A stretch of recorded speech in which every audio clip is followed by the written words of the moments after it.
I would invite any one of them to go into the rural areas of Trinidad and Tobago, the big, and see what, there's no representation from these MPs, you know. Yes. Most of the MPs do not even see their constituents. The seriousness of this, that there is a serious political vacuum in the country. There's a serious governance vacuum. And I don't want to be an alarmist, but that is a serious situation.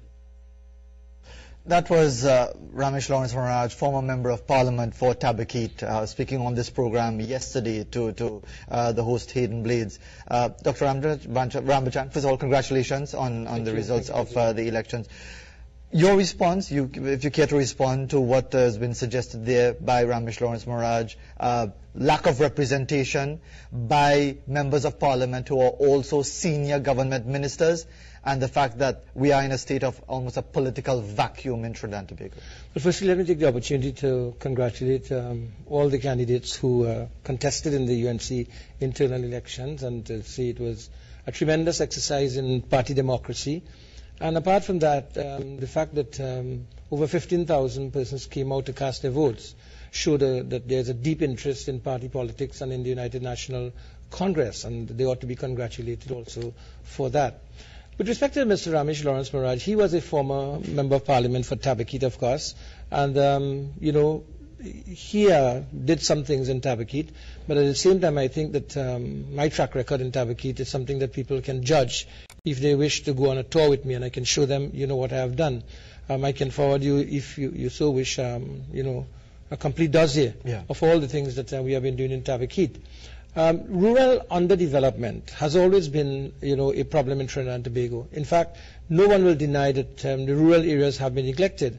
The government at this point in time is paying attention to rural development, and this is why you are seeing so many projects being announced in the rural areas. It's going to take quite a long time, or a bit of a time, to correct some of the problems that existed. And that is given, Dr. Rambachan, but before you develop that point, can it be taken on board as well that given as a senior ministerial portfolio and the requirements of that will hinder your best efforts to adequately and effectively represent the many interests in your constituency? Not at all. The way you organize your constituency for representation and delivery is important. In my particular case, and in the case of all the members of Parliament, the Parliament itself pays for an office for you. They pay for secretarial staff, they pay for a manager of the office, they pay for field officers. In my case, I have four offices, one in main office in Gasparilla, a sub-office in Macaulay, one in Guaraca, and one in Tabakit.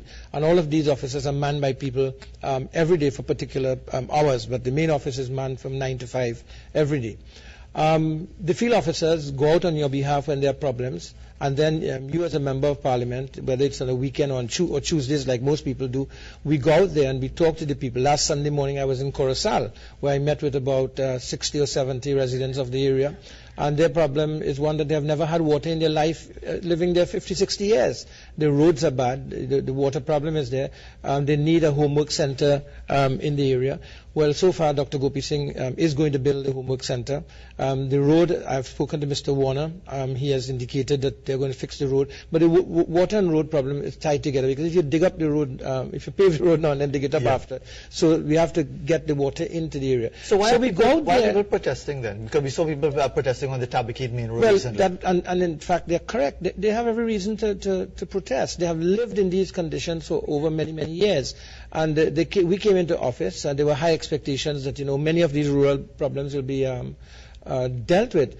And then they're getting a bit anxious. 2 years have gone, and they haven't seen that the problems have been attacked with the level of aggression, if I may use a term, that it should be attacked. Why? Why hasn't it been done? Because we are doing things all over the country, and you can only spread your resources so thin.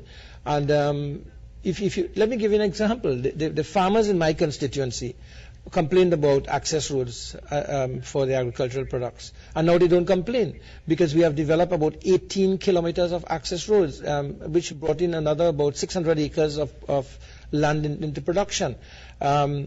In one particular area, in the Karatal area, Lightbourne area, the roads are very bad. Within a couple of weeks, all those roads will be paved, so that if you go Macaulay, for example, from under the bridge right up to Forest Park Hill, you will be amazed to know that that road that was not repaired for 30 years was repaired, and it's fully paved now. So things are happening. But I empathize with the population and people who are getting anxious, thinking that, the largest, if you will not reach them. I want to assure